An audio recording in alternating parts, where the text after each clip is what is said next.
आज हमारे व्याख्यान का विषय है संरचनात्मक भाषा विज्ञान, स्ट्रक्चरल लिंग्विस्टिक्स। भाषा का निर्माण हम जानते हैं कि संरचनात्मक इकाइयों के नियमबद्ध समन्वय से होता है। नियमबद्धता भाषा की विशेषता है। इन संरचनाओं का विवरण देना तथा इनकी व्याख्या करना संरचनात्मक भाषा विज्ञान का प्रमुख कार्य है। इस कार्य को हम संरचना विश्लेषण की पद्धति कहते हैं। हमें यह पद्धति संरचनात्मक भाषा विज्ञान प्रदान करता है और इसीलिए संरचनात्मक भाषा विज्ञान के माध्यम से भाषा विवरण देने की एक बहुत ही परंपरागत पद्धति भी मानी जाती है। बहुत पहले फर्नांडिन de Saussure, आपकी इकाई में सस्यूर पर विचार किया गया है, वे इस बात पर बल देते थे कि किसी भाषिक इकाई की संरचना उस इकाई के भीतर पाए जाने वाले संबंधों की व्यवस्था है। इकाइयों के संबंधों की, जिसे हमने व्यवस्था कहा। इसका तात्पर्य यह है कि भाषा में संरचनात्मक इकाइयों की एक निश्चित व्यवस्था होती है, एक सिस्टम होता है। इस व्यवस्था का अध्ययन ही संरचनात्मक भाषा विज्ञान करता है। यहाँ यह भी जान लेना चाहिए कि सस्यूर और उनके सहयोगी विचारकों ने संरचनावाद की नींव रखी थी। इसीलिए सस्यूर को आधुनिक भाषा विज्ञान का जनक माना जाता है। उन्होंने भाषा की आंतरिक प्रकृति के विश्लेषण के लिए जो सिद्धांत दिए वे अपने में संपूर्ण हैं तथा इस बात की पुष्टि करते हैं, इस पर ध्यान दीजिए, कि भाषा एक ऐसी वस्तु है जो संरचनाओं में बंधकर संप्रेषण की क्रिया को संभव बनाती है। संरचनात्मक भाषा विज्ञान में विश्लेषण की प्रक्रिया आधारभूत भी है और बहुत महत्वपूर्ण भी। ये माना जाता है कि संरचनात्मक भाषा विज्ञान का आविर्भाव अमेरिका में सन 1930 में हुआ। फिर धीरे धीरे इसकी व्यापकता यूरोप के देशों में भी फैली और 60-70 तक के दशक में यह अधिक विकसित हुई, अधिक वैज्ञानिक बनी। संरचनात्मक भाषा विज्ञान की ये मान्यता है कि भाषा वाक् ध्वनियों की व्यवस्था है जिसकी प्रकृति यादृच्छिक होती है। इस संबंध में ब्लॉक एंड चैगर की भाषा की परिभाषा आप देख सकते हैं, जो आपकी इकाई में दी हुई है। इसकी मान्यता ये भी है कि भाषा रूपों, फॉर्म्स की व्यवस्था है। यहाँ ये ध्यान दीजिए कि भाषिक व्यवस्था के यादृच्छिक होने का तात्पर्य यह है कि शब्दों और पदार्थों के बीच जिस नातेदारी को शब्द व्यक्त करता है उनके बीच कोई सीधा संबंध नहीं होता। ये भी ध्यान दीजिए कि भाषा रूपों में संयोजित होकर बनती है। इन तत्वों को ही भाषा विज्ञान भाषिक इकाई या लिंग्विस्टिक यूनिट्स कहता है। ये भाषिक इकाइयाँ वाक्य की रचना में कुछ निश्चित नियमित रूपों में संगठित होती हैं। इन्हीं का विश्लेषण संरचनात्मक भाषा विज्ञान करता है। यह भी ध्यान देने योग्य बात है कि भाषा की सर्वाधिक महत्वपूर्ण इकाई वाक्य है, जिसे महत्तम सार्थक इकाई भी माना जा सकता है। यह विभिन्न इकाइयों के नियमबद्ध क्रम से निर्मित होता है। अन्य इकाइयाँ ध्वनि, शब्द, रूप आदि हैं। यदि व्याकरणिक संरचना की दृष्टि से देखा जाए तो वाक्य के स्तर पर हमें निम्नलिखित इकाइयाँ मिलती हैं। वाक्य, जो शब्द समूह की महत्तम सार्थक इकाई है और जिसमें उद्देश्य और विधेय अनिवार्य रूप से रहते हैं। उपवाक्य, जो वाक्य के समानार्थी शब्द समूहों से निर्मित होता है। तीसरा है पदबंध, जो शब्द समानार्थी शब्द समूहों से बनता है। और फिर है पद जो प्रयोगार्थ शब्द होते हैं, और अंतिम है रूपिम जो शब्द की लघुतम सार्थक इकाई माने जाते हैं, जैसे उपसर्ग, प्रत्यय आदि। इस स्तर पर जब वाक्यों का विश्लेषण किया जाता है तो सबसे पहले ध्वनियों से निर्मित शब्दों की चर्चा होती है। विश्लेषण द्वारा वाक्य में प्रयुक्त शब्दों का वर्गीकरण संरचनात्मक भाषा विज्ञान ने किया है, जैसे संज्ञा शब्द, सर्वनाम शब्द, विशेषण शब्द और क्रिया विशेषण शब्द आदि। वाक्य में इन सब की अपनी अपनी भूमिका होती है तथा अपना निश्चित स्थान होता है, जिससे वाक्य का अभीष्ट अर्थ प्रकाशित हो जाता है। आगे चलकर यह भी दिखाई पड़ता है कि वाक्य में प्रयुक्त होने पर इन व्याकरणिक शब्दों के रूप में भी परिवर्तन आता है। उदाहरण के लिए हिंदी में एक वचन राम जाता है और बहुवचन वे जाते हैं। इसी प्रकार संज्ञा शब्दों के लिंग द्योतन के लिए रूप परिवर्तन की प्रक्रिया अपनाई जाती है, जैसे लड़का लड़की, बेटा बेटे इत्यादि। अर्थ का स्पष्ट द्योतन कराने के लिए उपसर्ग और प्रत्ययों के सहयोग से रूप परिवर्तन करके भिन्न भिन्न प्रकार के अर्थबोध कराए जाते हैं, जैसे विकार से अविकार, अदब से बेअदब, जवाब से लाजवाब, वाद से अनुवाद इत्यादि। इसी प्रकार विशेषण से संज्ञा बनाने के लिए भी प्रत्ययों का प्रयोग किया जाता है, जैसे सुंदर से सुंदरता, अच्छा से अच्छाई इत्यादि। इस तरह आपने देखा कि शब्द स्तर पर ही संरचनागत विश्लेषण की कितनी पद्धतियाँ या प्रविधियाँ प्रचलित हैं। इस प्रकार विभिन्न स्तरों पर शब्दों को विखंडित करके भाषा की व्यवस्था को समझाया जा सकता है, और इसी पद्धति या प्रक्रिया को हम संरचनात्मक भाषा विज्ञान कहते हैं। ऐसी ही स्थितियां पद अथवा उपवाक्य के स्तर पर भी आती हैं। इस विश्लेषण में वाक्य के भिन्न भिन्न घटकों की विवेचना की जाती है। एक तो अभी हमने देखा कि शब्द को पद में रूपांतरित करने की प्रक्रिया को हम रूप विज्ञान कहते हैं। हमने ये भी देखा कि लड़का से लड़के बहुवचन बनता है। बोलते समय हम ये कहते हैं कि लड़का बोला या लड़के ने कहा। सामान्य धरातल पर ये दोनों वाक्य एक से प्रतीत होते हैं, लेकिन संरचनात्मक भाषा विज्ञान इनका विवेचन करता है कि बोला के साथ ने का प्रयोग क्यों नहीं किया जाता, या कहा के साथ ने का प्रयोग क्यों किया जाता है। इस प्रकार आपने देखा कि वाक्य विज्ञान शब्दों की संरचनात्मक इकाई एवं उनके बीच पाए जाने वाले सह संबंधों की प्रकृति के आधार पर किसी भाषा का वाक्य विश्लेषण करता है।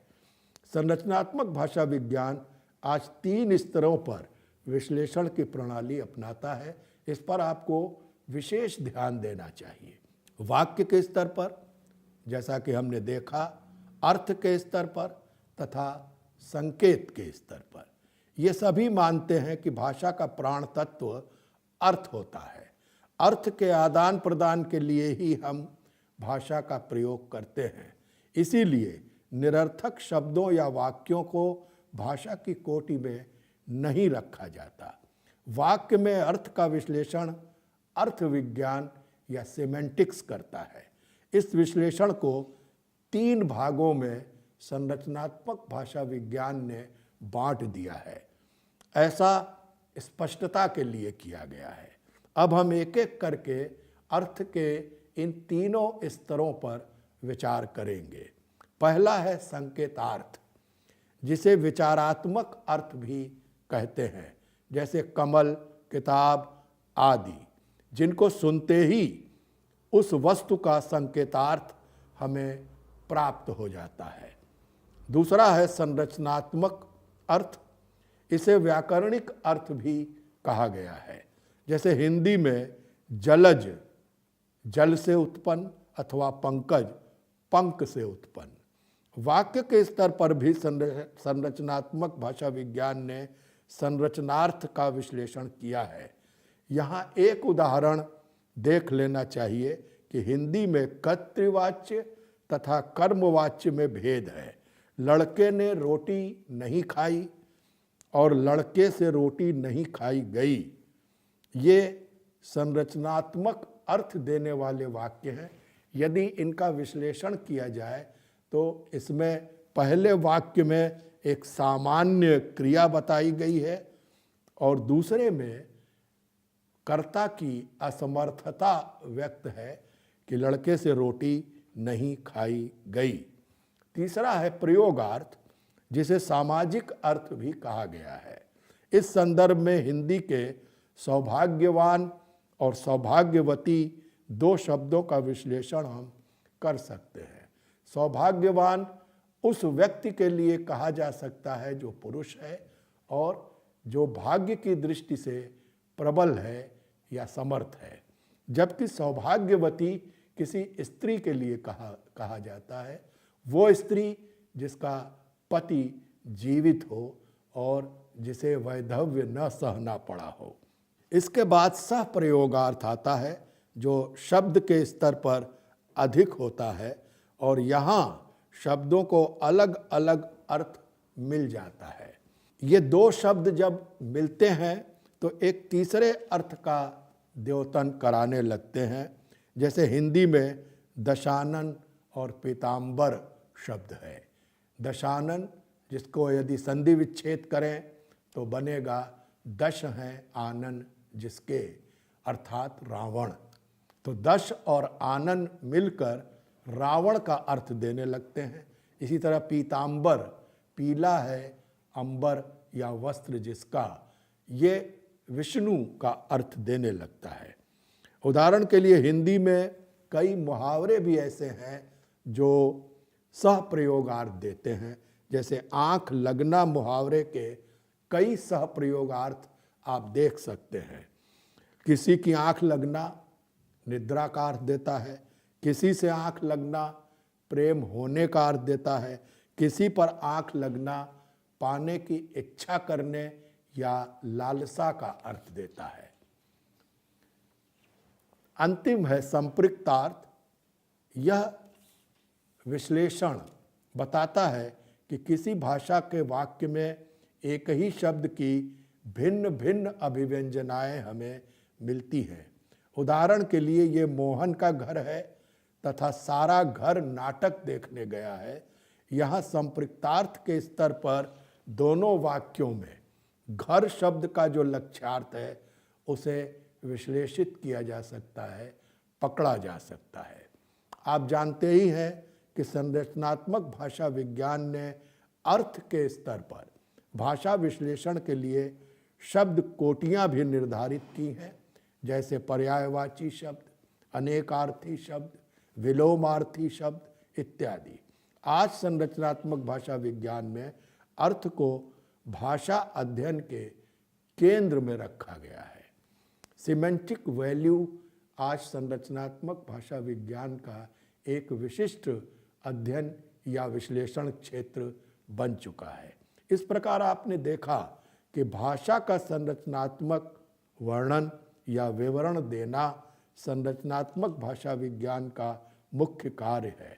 अभी हमने जितनी चर्चाएं की उससे यह स्पष्ट हो जाता है कि आज संरचनात्मक भाषा विज्ञान 3 आयामों पर काम करता है।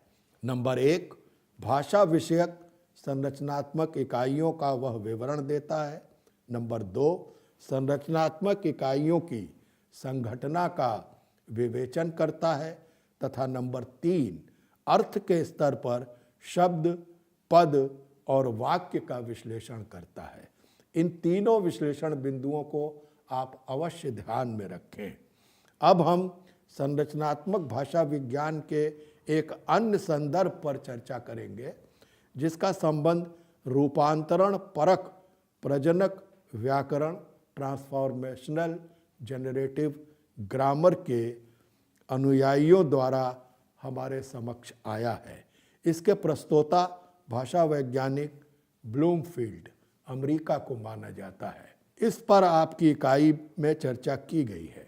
संक्षेप में यहाँ कहें तो ब्लूमफील्ड की यह मान्यता है कि भाषा की कोई भी रचना, इस पर ध्यान दें, भाषा की कोई भी रचना व्याकरणिक तथा शाब्दिक इकाइयों के विश्लेषण द्वारा खोली जा सकती है तथा भाषा की हर रचना का विश्लेषण किया जा सकता है। लेकिन ब्लूमफील्ड उक्ति के अर्थ को भाषा विश्लेषण में स्थान देने के पक्ष में नहीं है। ब्लूमफील्ड का यह विचार 20वीं शताब्दी के चौथे और 5वें दशक में आया। उनके कुछ अनुयायी भी सामने आए, जैसे हैरिस, ग्लीसन आदि। आगे चलकर ये देखा गया कि भाषा विज्ञान को रूपांतरण परक भाषा वैज्ञानिकों ने वर्गकीय टैक्सोनॉमिक भाषा विज्ञान के रूप में विशेषीकृत कर दिया, जो भाषिक व्यवस्था को खंडों द्वारा पहचानी गई इकाइयों के वर्गीकरण में अधिक दिलचस्पी लेता है, क्योंकि संरचनात्मक भाषा विज्ञान ने ध्वनि विज्ञान और रूप विज्ञान की अपेक्षा वाक्य विज्ञान की ओर कम ध्यान दिया था। लेकिन आगे चलकर वाक्य ही भाषा की केंद्रीय इकाई माना गया। इस प्रकार हम देखते हैं कि कुछ ही दशकों में संरचनात्मक भाषा विज्ञान की दिशा किस प्रकार बदली है। व्यावहारिक संदर्भों में आज इसके भी ऊपर की एक इकाई प्रोक्ति, डिस्कोर्स को माना जाता है, जो विभिन्न वाक्यों के संयोजन से बनती है। जिस प्रकार शब्द के द्वारा समन्वित होकर वाक्य बनते हैं, उसी प्रकार वाक्यों द्वारा समन्वित होकर प्रोक्ति का निर्माण होता है। इस प्रकार हम देखें तो ब्लूमफील्ड के व्याकरण में सुधार करते हुए दो अन्य भाषा वैज्ञानिकों ने व्याकरण की रूपरेखा आगे चलकर प्रस्तुत की। इनमें पाइक का नाम प्रमुख है। पाइक ने प्रकार्यात्मक शब्दों के आधार पर वाक्य विश्लेषण की पद्धति हमें दी है, जिसे हम कर्ता संज्ञा पदबंध प्लस कर्म संज्ञा पदबंध प्लस विधेय क्रिया पदबंध के रूप में देखते हैं।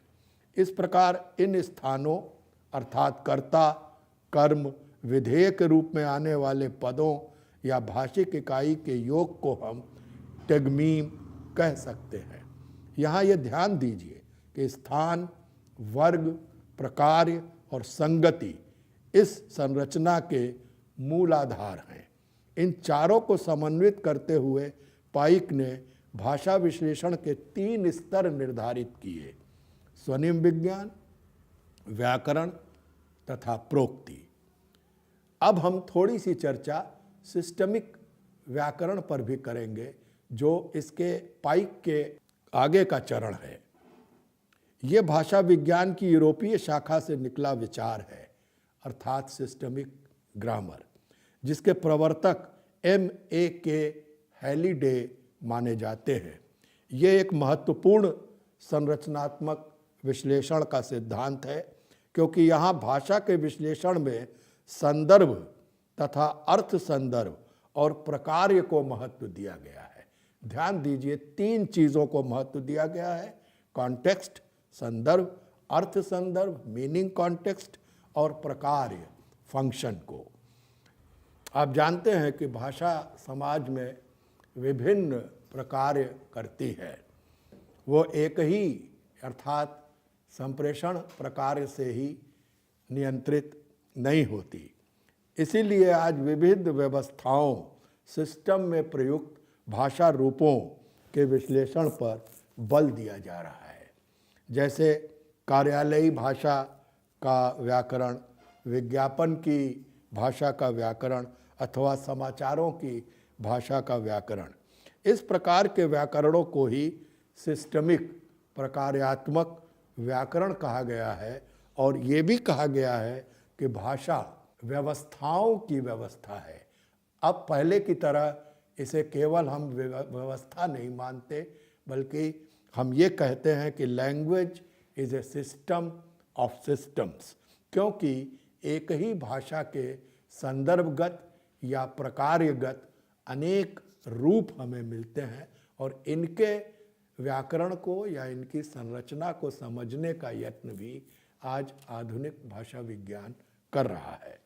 भाषा संरचना के विश्लेषण की इस पद्धति ने भाषा प्रकार को महत्व देते हुए भाषा के प्रकार्यात्मक व्याकरण लेखन की भी बात कही है।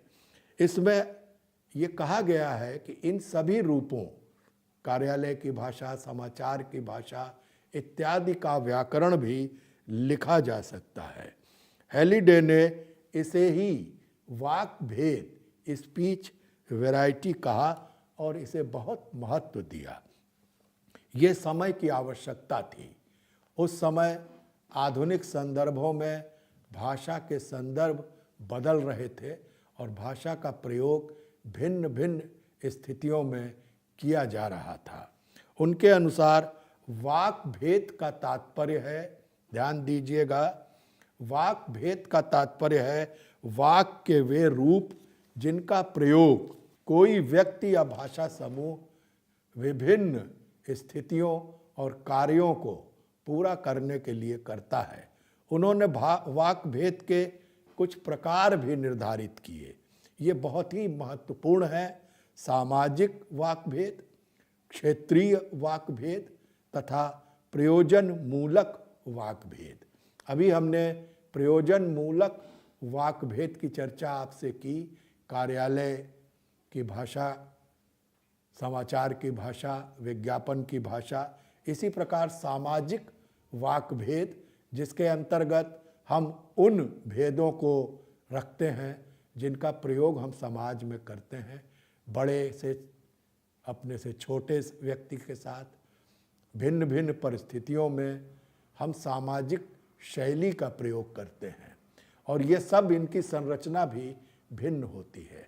इसी तरह क्षेत्र भी वाक भेद उत्पन्न करते हैं। हम जिस क्षेत्र में रहते हैं उस क्षेत्र की बोली या वहाँ की विशेषताएं हमारी भाषा में आ जाती हैं। जैसा कि आप हिंदी में देखते हैं कि बिहार वाले अलग तरह की हिंदी बोलते हैं, उत्तर प्रदेश में बनारस या इलाहाबाद वाले अलग तरह की, पटना वाले अलग तरह की, और इन सभी हिंदियों की संरचना एक दूसरे से नितांत भिन्न होती है। तो क्षेत्रीय भेद भी आज संरचनात्मक विश्लेषण का अध्ययन क्षेत्र बन चुके हैं। प्रयोजन मूलक भेद में बहुत से और क्षेत्र भी आ जाते हैं, जैसे खेल है, मौसम का हाल है, व्यंजन विधि है। इन सब की भाषा विश्लेषणीय होती है क्योंकि वह विशिष्ट होती है। इस विशिष्टता को तथा इनके संदर्भों को हम जब देखते हैं तो अलग तरह का आज हमें एक संरचनात्मक क्षेत्र मिल जाता है। इसे ही हेलिडे ने व्यापक और सीमित कोट कहा है। व्यापक कोट का मतलब है जो पूरी भाषा है। जैसे हिंदी का उदाहरण लें तो हिंदी भाषा अपने में एक व्यापक कोड है, यानी व्याकरणिक हिंदी को हम व्यापक कोट कह सकते हैं। फिर उस हिंदी से बने हुए सामाजिक भेदों, क्षेत्रीय भेदों या प्रयोजन मूलक भेदों को हम सीमित कोड कह सकते हैं। लेकिन इन सीमित कोडों की व्याख्या भी आज की जा रही है और इनके छोटे छोटे व्याकरण भी लिखे जा रहे हैं। उनके भाषा विश्लेषण की ये विशेषता है कि इसमें वस्तु और रूप के साथ संदर्भ के विवरण को भी महत्व दिया गया है। इस बात को ध्यान रखिए कि पहले संरचनात्मक भाषा विज्ञान केवल वस्तु और रूप पर ही बल देता था, लेकिन आज संरचना की दृष्टि की व्यापकता के कारण इसके साथ संदर्भ भी, सिचुएशन भी जुड़ गया है। इस प्रकार वे एक संप्रेषण श्रृंखला की बात भी उठाते हैं। वे अर्थात ब्लूमफील्ड, जिसमें चयन को संप्रेषण का उन्होंने सबसे महत्वपूर्ण घटक बताया है। हम जब सामाजिक शैली का प्रयोग करते हैं तब भी उपयुक्त वाक्य रचना या शब्दों का हम चयन करते हैं। ऐसा ही हम क्षेत्रीय शैली के प्रयोग के समय भी करते हैं और प्रयोजन मूलक के भी। अतः इसमें संदेह नहीं कि सिस्टमिक व्याकरण के धरातल पर हैलिडे ने भाषा विश्लेषण का प्रकार्यात्मक अप्रोच अपनाया और कहा, इस पर ध्यान दीजिए कि भाषा बहुप्रकार्यात्मक होती है। इतना ही नहीं, हैलिडे ने भाषा प्रकारों के भेद भी निर्धारित किए। इनमें कुछ के नाम हमें ध्यान रखने चाहिए: साधन परक प्रकार्य, नियमितता प्रकार्य, अंतःक्रियात्मक प्रकार्य तथा विषय बोधक प्रकार्य। हैलिडे का सिस्टमिक व्याकरण का अप्रोच अनुप्रयोगात्मक एप्लीकेशनल है। वे ये देखना चाहते हैं कि भाषा से उसका प्रयोक्ता क्या काम लेता है या ले सकता है, तथा इसके लिए वो संरचना के स्तर पर भाषा में कौन कौन से परिवर्तन ले आता है। हैलिडे ने यह भी माना है कि भाषा प्रयोग में अर्थ, वक्ता और अन्य की परस्पर प्रतिक्रिया से प्रकट होता है और यही वास्तव में भाषा का सामाजिक अर्थ है। इस दृष्टि से उनकी पुस्तक explorations in the functions of language 1973 तथा language and society social semiotics 1978 को देखा जा सकता है, जो अपनी मान्यताओं की दृष्टि से आज भी स्वीकार्य हैं और बहुत प्रसिद्ध हैं। इस प्रकार हम ये कह सकते हैं कि आधुनिक भाषा विज्ञान को भाषा विश्लेषण की एक नई दृष्टि देने वालों में हैलिडे का नाम अग्रणी है।